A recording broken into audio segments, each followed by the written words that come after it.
और चलिए अब रुक कर रहे हैं लखनऊ का, जहां विधानसभा में मुख्यमंत्री योगी आदित्यनाथ का संबोधन हो रहा है। ये सुनते हैं।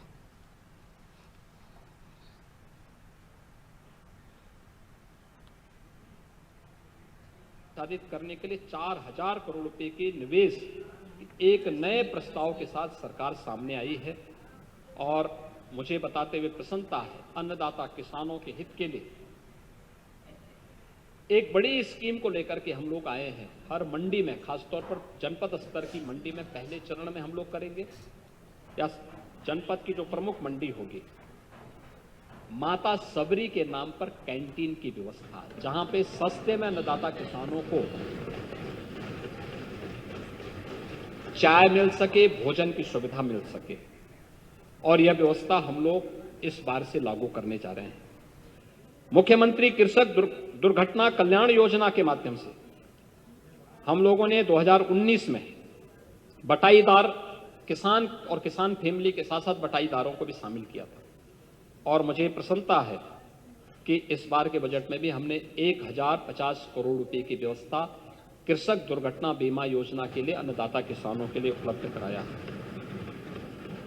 महोदय, इसके साथ ही प्रदेश में जो आप बार बार निराश्रित गोवंश के बारे में टिप्पणी करते हैं, ये तो हर व्यक्ति जानता है कि ये गोवंश किसका है। दूध आप पीते हैं और सड़कों पे छोड़ देते हैं, लेकिन हम अपने दायित्व का निर्वहन करके गौ माता को सड़कों पर भटकने नहीं देंगे। हमने उनको लिए गौ आश्रय स्थल बनाए हैं, ग्रामीण क्षेत्र में भी और शहरी क्षेत्र में भी। ग्रामीण क्षेत्र में 7713 गौ आश्रय स्थलों को हम लोगों ने अब तक संचालित किया है, जिसमें 12,50,000 से अधिक गोवंश आज के दिन पे संरक्षित है। और इसके साथ साथ पशुपालकों को भी 1,05,000 गोवंश हमने 1,05,000 पशुपालकों को 1,63,000 गोवंश हमने उन्हें सुपुर्द किया है, जिसमें हम पर गोवंश 50 रुपये पर डे का, यानी 1500 रुपये हर महीने उस किसान को उपलब्ध करवाते हैं एक गोवंश पर, और एक को 4 तक गोवंश रखने का अधिकार हमने दिया है, निराश्रित गौ आश्रय स्थल पर दिया है। और इस बार निराश्रित गोवंश के लिए भी हम लोगों ने 2000 करोड़ रुपए की व्यवस्था इस बजट में प्रस्तावित किया है। महोदय, शिक्षा ये और स्वास्थ्य ये मानव पूंजी की पोटेंशियल है, और इसलिए हमारी सरकार ने आने के बाद से एक नियोजित तरीके कार्य किया है। शिक्षा है, रोजगार है, उद्यमिता, ये सभी विषयों को प्राथमिकता के आधार पर लेने का काम किया है। मैं इस विषय पे खासतौर पर कुछ मुद्दों की ओर आपका ध्यान आकर्षित करना चाहूंगा। ऑपरेशन कायाकल्प की स्कीम हमने 2017 में प्रारंभ की थी, और मुझे बताते हुए प्रसन्नता है कि लगभग 95% से अधिक विद्यालय इस योजना से लाभान्वित हुए हैं। अच्छे फ्लोरिंग की व्यवस्था है, बालक बालिकाओं के लिए टॉयलेट है, पेयजल की व्यवस्था है, सोलर पैनल है, डिजिटल लाइब्रेरी है, और भी अन्य सुविधाएं वहां पर देने की व्यवस्था की गई है, और बहुत अच्छे वो बने हैं। बेसिक शिक्षा परिषद, यानी ये उन सभी विद्यालयों में हुआ, और इसकी इस बार भी हमने बेसिक शिक्षा परिषद के द्वारा संचालित प्राथमिक और उच्च विद्यालयों में अन्य बुनियादी सुविधाओं के लिए 2000 करोड़ रुपए की व्यवस्था प्रस्तावित की है। पीएम श्री योजना के अंतर्गत 580 करोड़ रुपए की व्यवस्था की है, और प्राथमिक विद्यालय में स्मार्ट स्कूल के रूप में उन्हें बदलने के लिए 300 करोड़ रुपए की व्यवस्था भी इस बजट में की है। युवा, हमारा युवा अपार ऊर्जा का स्रोत है। उस ऊर्जा को एक सकारात्मक दिशा में आगे बढ़ाने के लिए एनसीसी का प्रशिक्षण, इसके लिए एनसीसी की एकेडमी की व्यवस्था के लिए भी धनराशि की व्यवस्था इसमें की गई है।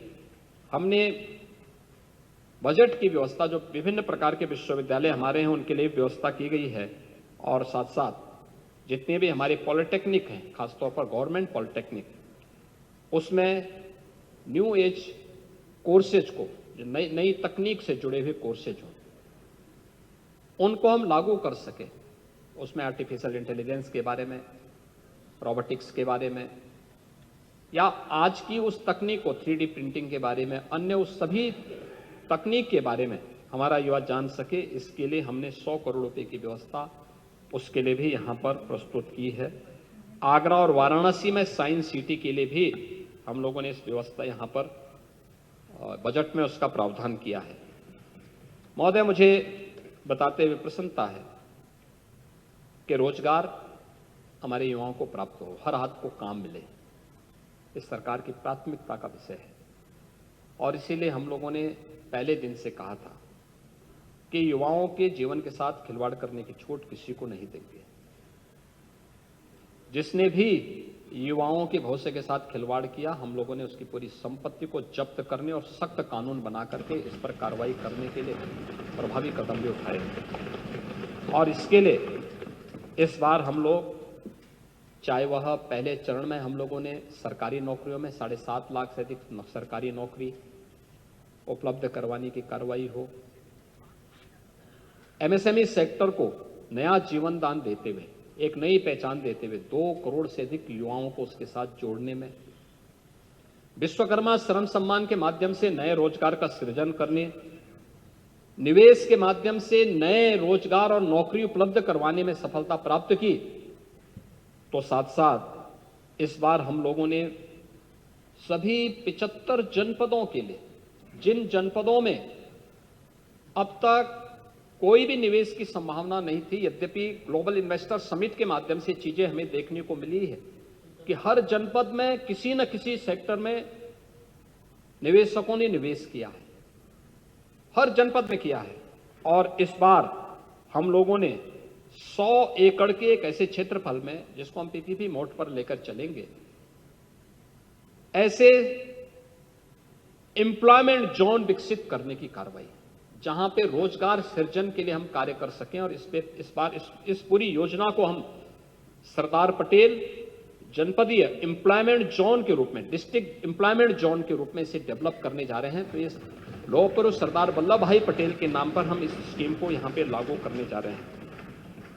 इसके साथ ही यह वर्ष पूर्व प्रधानमंत्री श्रद्धेय अटल बिहारी वाजपेयी जी की जन्म शताब्दी वर्ष भी है।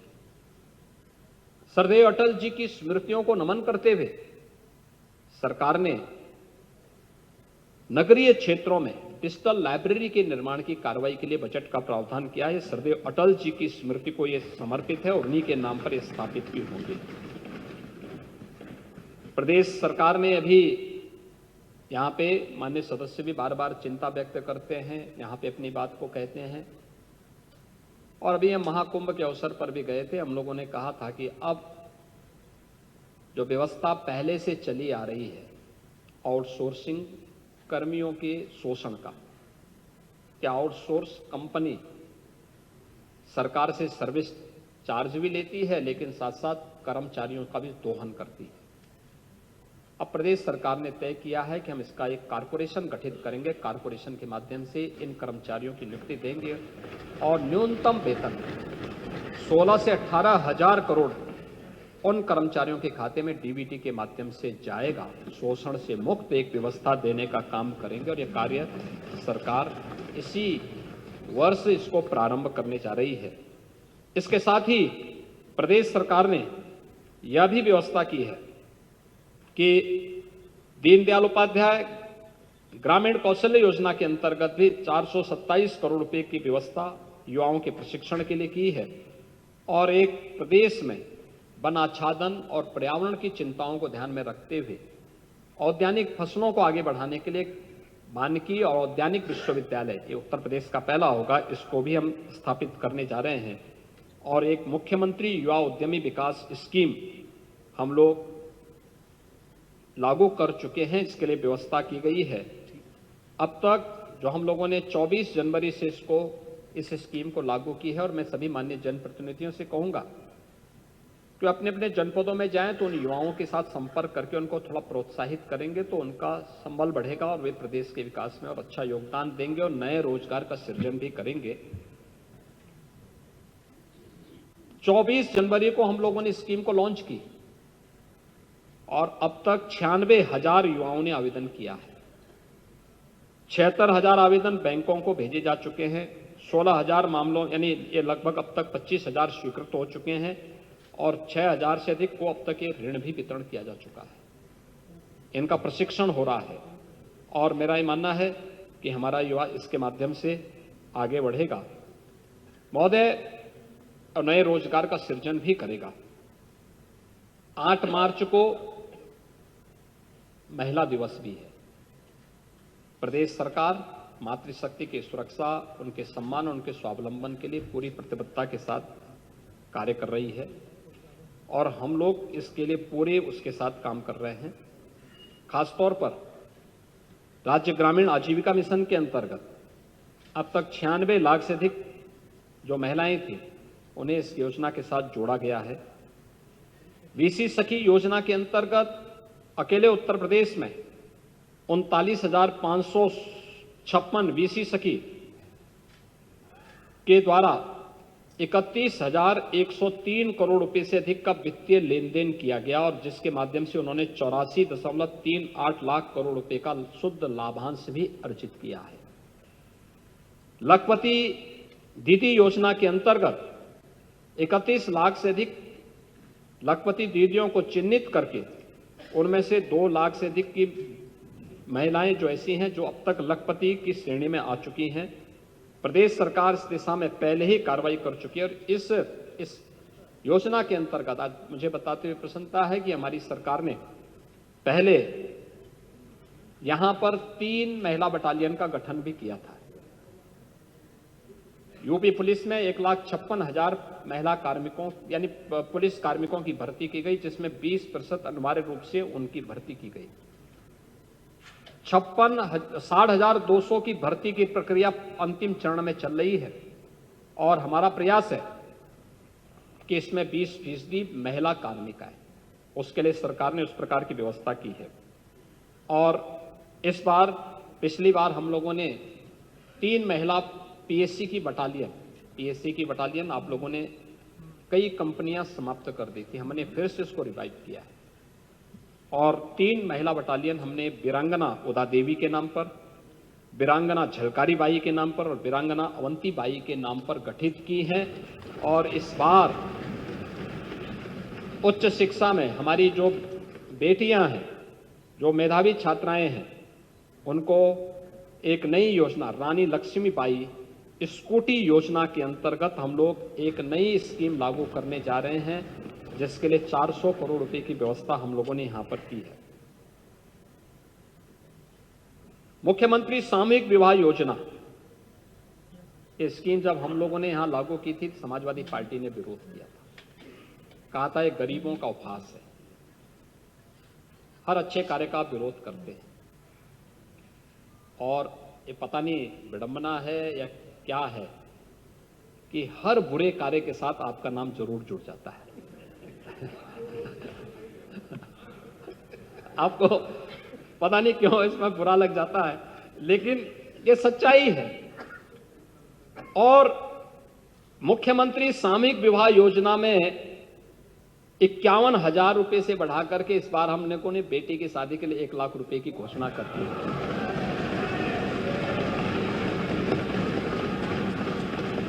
इसके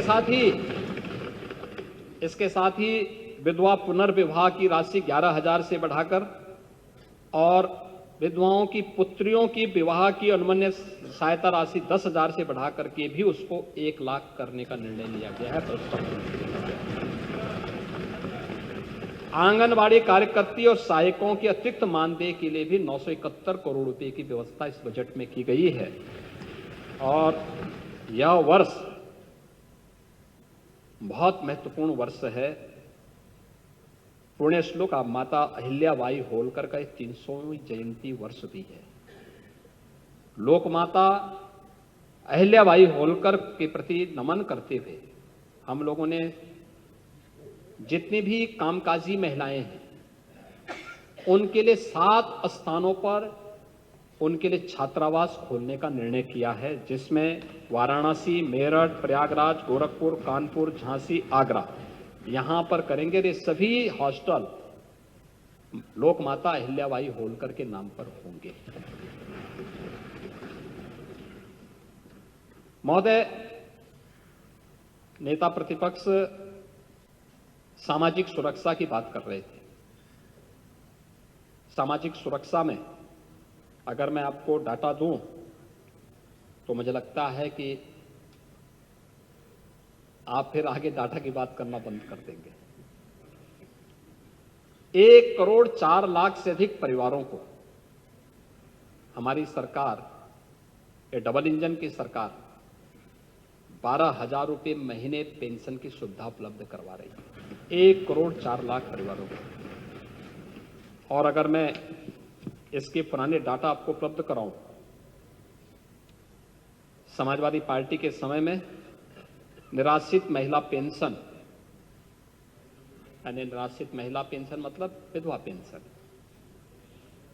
ये आप देते थे केवल 9,66,706 परिवारों को, महिलाओं को। हम आज दे रहे हैं 34,114 परिवारों को, 34 लाख 100 यानी 34,14,000 परिवारों को, महिलाओं को हम उपलब्ध करवा रहे हैं। आप देते थे 500 रुपया, हम दे रहे हैं 1,000 रुपया। वृद्धावस्था पेंशन आप देते थे 36,52,607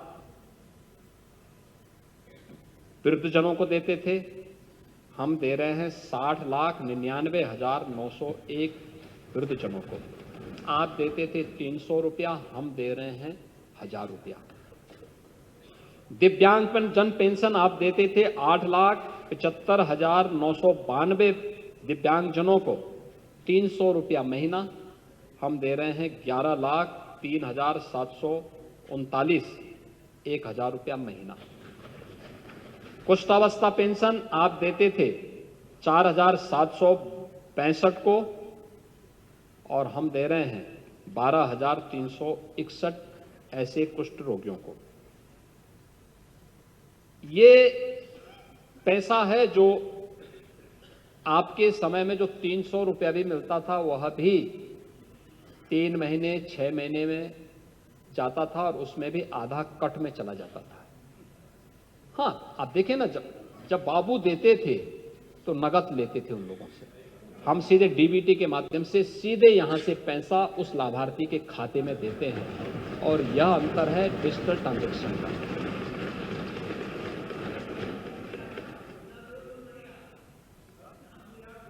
नहीं, मैं क्या कर रहा हूं, ऐसा नहीं है। तो अब देखिए, जो जांच यहां से होती है, वहां नीचे के बाबू का सारा काम बंद, उसको दूसरा काम दे दिया गया। परेशान आप लोग हो रहे हैं क्योंकि आप लोगों ने हर जगह अपने कुछ नमूने बिठाए हुए थे, तो उससे परेशानी आप लोगों की है।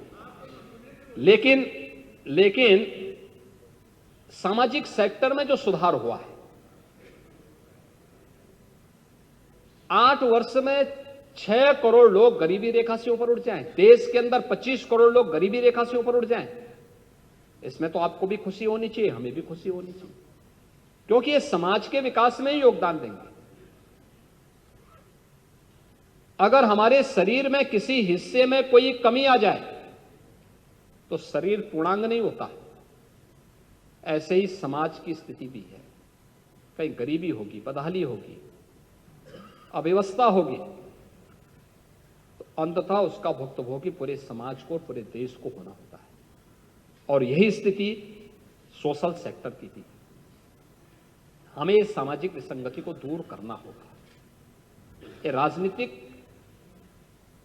प्रतिबद्धता से ऊपर उठ करके इसके बारे में सभी को मिलकर के काम करना होगा, और उसी का परिणाम है कि देश के अंदर आदरणीय प्रधानमंत्री जी के नेतृत्व में 25 करोड़ लोग गरीबी रेखा से उभरे हैं, आज सामान्य जीवन यापन कर रहे हैं, और प्रदेश के अंदर 6 करोड़ लोगों को एक नया जीवन मिला है आगे बढ़ने के लिए। और इस बार सरकार ने जीरो पॉवर्टी के जिस लक्ष्य को प्राप्त करने की दिशा में कदम बढ़ाए हैं, हमने सर्वे पूरे कर लिए। पहले चरण का सर्वे हो गया है, 13,57,000 परिवार चिन्हित किए गए हैं, जिसमें 17 कन्वर्जेंस स्कीम के अंतर्गत उन्हें राशन कार्ड, आवास, स्कूल में प्रवेश, आयुष्मान या मुख्यमंत्री जन आरोग्य योजना, किसान सम्मान निधि, अप्रेंटिसशिप स्कीम की स्कीम, जल जीवन मिशन, शौचालय की स्कीम आदि के साथ साथ जोड़ने के साथ ही हम लोगों ने एक व्यवस्था और की है कि ऐसी आर्थिक गतिविधि के साथ उसको जोड़ेंगे कि साल में कम से कम 1,25,000 रुपये मिनिमम उस परिवार की अतिरिक्त इनकम उसकी हो सके। और यह योजना हम बहुत शीघ्र लागू कर रहे हैं और इसमें बजट में हमने 250 करोड़ रुपए की व्यवस्था भी इस कार्य के लिए